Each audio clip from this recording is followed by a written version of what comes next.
கட்டுப்படுவது கடமையா? இன்னைக்கு அப்படிதான் சொல்றாங்க. அன்பாண்டவர்களே, ஒரு சில அடிப்படையை நான் சொல்கிறேன், மிக தெளிவாக நானும் நீங்களும் புரிந்து கொள்ள வேண்டும். அப்பதான் எங்கட அமலை இதுக்கு புறவாவது சரியா செஞ்சுக்கிட்டு போகலாம்.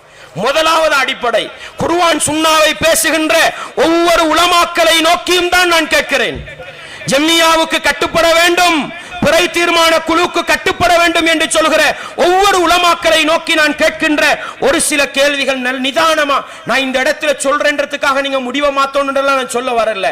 தனிமையிலே அமர்ந்து கொண்டு, தனி அறையிலே இருந்து கொண்டு நான் சொல்கிற விடயங்களை தனிமையில் சிந்தியுங்கள், அல்லாஹ்விடத்தில் துஆ கேளுங்கள், நிச்சயம் அல்லாஹ் தெளிவை தருவான். முதல் விடயம் சகோதரர்களே, இந்த நான் சொன்னேனே பிறை குழு என்பது பல குழுக்களை சார்ந்தது.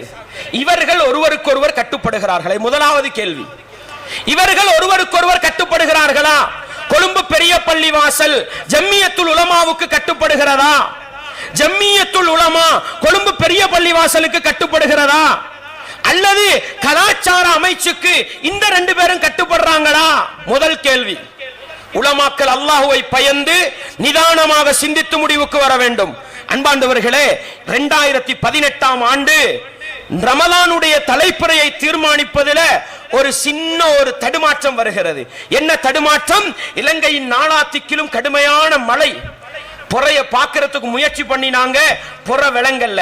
அல்லாஹ் அவ்வளவுதான் எங்களுக்கு வழிகாட்டுறான். கண்ணுக்கு விளங்கல்லையா, 30 பூர்த்தியாக்கிட்டு அடுத்த மாசம் வந்தாங்க. அடுத்த மாசம் பொறைய பார்த்தா முதலாவது பொற நிக்கிற அளவுக்கு நிக்கல, மிக நீண்ட நேரம் நிக்குது. அதை பார்த்து ஜம்மியத்துல் உலமாவுடைய தலைவர், அவருடைய ஈமானுக்கும் இறையச்சத்துக்கும் அல்லாஹ் கூலி கொடுக்க போதுமானவன், அவர் அல்லாஹ்வை பயந்து ஒரு வேலை பண்ணினாரு. என்ன பண்ணினாரு? நோன்பு 20-25 ஆகிற பொழுது மிம்பர் மேடையில் ஒரு விஷயத்தை சொல்றாரு. என்ன சொல்றாரு? நாங்கள் ரமலான் மாதத்தின் தலைவரையை தேடுவதில் கடுமையான முயற்சி செய்தோம், எங்களுக்கு புற விளங்கல்ல. இப்ப பொறைய பார்த்தா ஒரு புற தவறின மாதிரி விளங்குது. இந்த வருடம் 28ல புற விளங்கலாம். இது இறையச்சத்திர முடிவு தாங்க. இது அல்லாஹ் அவருக்கு அதற்குரிய கூலி, அவருடைய இஹ்லாஸோடு அதை செய்திருந்தால் அல்லாஹ் கூலி கொடுக்க போதுமானவன். அன்பாண்டவர்களே, இது யார் பேசுறது? நானா? ஒரு வஹாபியா? அல்லது தௌஹீதுக்காரனா? இன்டர்நேஷனல் புறக்காரனா? யாருங்க பேசுறது? யாரு? ஜம்மியத்துல் உலமாவுடைய தலைவர். எந்த ஜம்மியாவுக்கு கட்டுப்பட வேண்டும் என்று சொல்கிறோமோ அந்த ஜம்மியாவுடைய தலைவர் சொல்கிறாரு 28ல புற விளங்கலாம். அன்பார்ந்தவர்களே, பெரிய பள்ளி என்ன பண்ணிருக்கணும்? ஓ, எங்கட மார்க்க விடயத்துக்கு பொறுப்பான ஜம்மியத்துல் உலமா சொல்லிட்டது, எனவே மக்களே 28ல புற பாருங்க, அப்படிதானே சொல்லிருக்கணும். என்ன செஞ்சாங்க? அடுத்த நாள் அப்துல் ஹமீது பஹ்ஜி பிறைக்குழு தீர்மான குழுட தலைவர் பேசுறாரு, நாங்கள் 29ல தான் புற பார்ப்போம். முரண்பாடு இல்லையா இது? ஜம்மியத்துல் உலமாவுக்கு பெரிய பள்ளி கட்டுப்படுவதில்லை, பெரிய பள்ளிக்கு ஜம்மியத்துல் உலமா கட்டுப்படுவதில்லை, அவர்களுக்கு நாங்க கட்டுப்படணுமா? அன்பார்ந்தவர்களே, இதுதாங்க ஒட்டுமொத்த பிரச்சனைக்கு காரணம். இந்த நோன்பு பெருநாள் அதிகமான முஸ்லிம்களுடைய பெருநாள் வணக்கம் வீணடிக்கப்படுவதற்கு இதுதான் காரணம். அந்த தலைவருக்கு கட்டுப்பட்டு அப்துல் ஹமீது மௌலவி போயிருந்தா பிரச்சனையே முடிஞ்சது.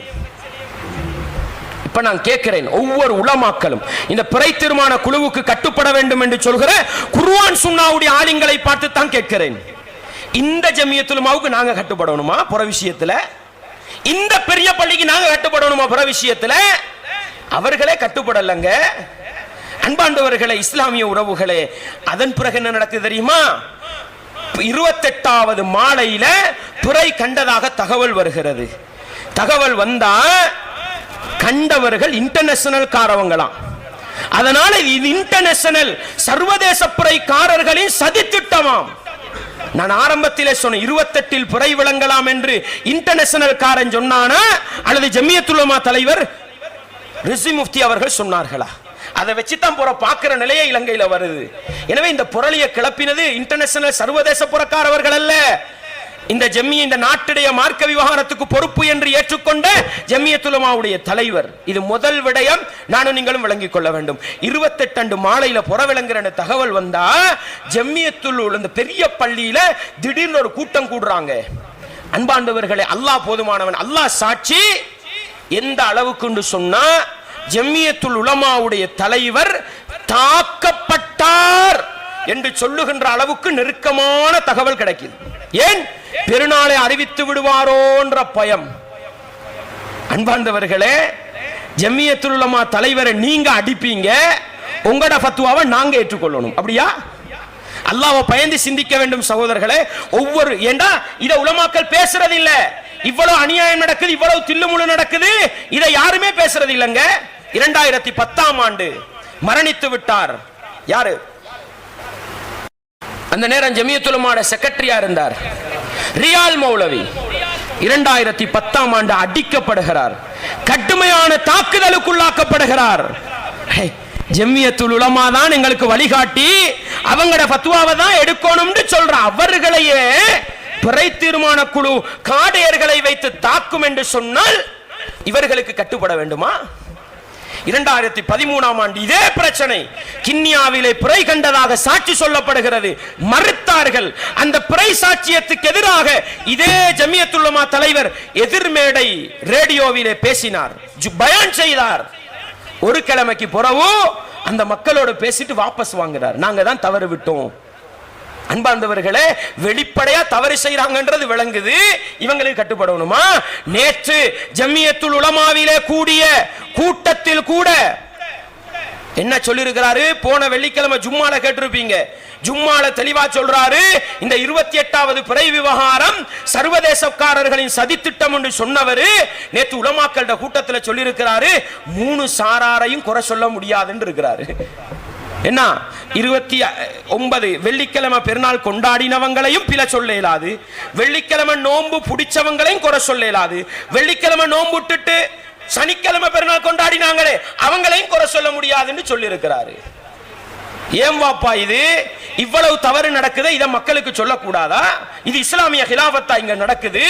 நாங்கள் அடித்து சொல்கிறோம், இஸ்லாமிய ஹிலாஃபத் இருக்கும்டா பேசேலும்னு ஃபத்வா கொடுக்கிறவரை கொலை செஞ்சு போடுவாங்க. அது இரண்டாவது விஷயம். இந்த ஜமியத்துல் உலமாவுக்கு என்ன அதிகாரம் இருக்குன்னு கேட்கிறேன். அதிகாரம் உள்ளவங்க என்னங்க செய்யணும்? இன்றைக்கு இலங்கையில் அதிகம் பேசப்படுவது, இந்த நாட்டு மக்கள் ஒற்றுமையாக பெருநாள் கொண்டாடினார்கள், ஒற்றுமையாக நோன்பு பிடித்தார்கள், இந்த சர்வதேச பிறைக்காரர்கள் வந்து இந்த நாட்டையே வீணாக்கி விட்டார்கள் என்று பேசுறாங்க. அன்பாண்டவர்களே, பேருவள மக்கள், வெளிகம மக்கள், காலி மக்களை நோக்கி நான் கேட்கிறேன், அன்றைக்கு ஷேகுடைய புறையை வைத்து ஒரு நாளைக்கு முன்னால நோன்பு பிடிக்கிறவங்க இருந்தாங்களா இல்லையா? ஷேகுடைய புறையை வச்சு ஒரு நாளைக்கு முன்னால பெருநாள் எடுக்கிறவங்க இருந்தாங்களா இல்லையா? இதை தொடர்ந்து பெரிய பள்ளி பேசிச்சா வாயி? இதை தொடர்ந்து ஜம்மியத்துல் உலமா ஃபத்வா கொடுத்துச்சா வழிகேடு? எதையுமே பேசலங்க. பேசினாங்களா?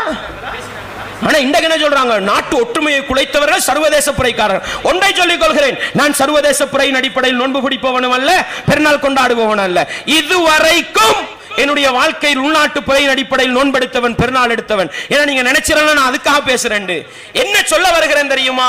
இந்த நாட்டில பிறை தீர்மான குழுவும் சரி, ஜம்மியத்துல் உலமாவும் சரி, அதிகாரம் உள்ள ஒன்று அல்ல.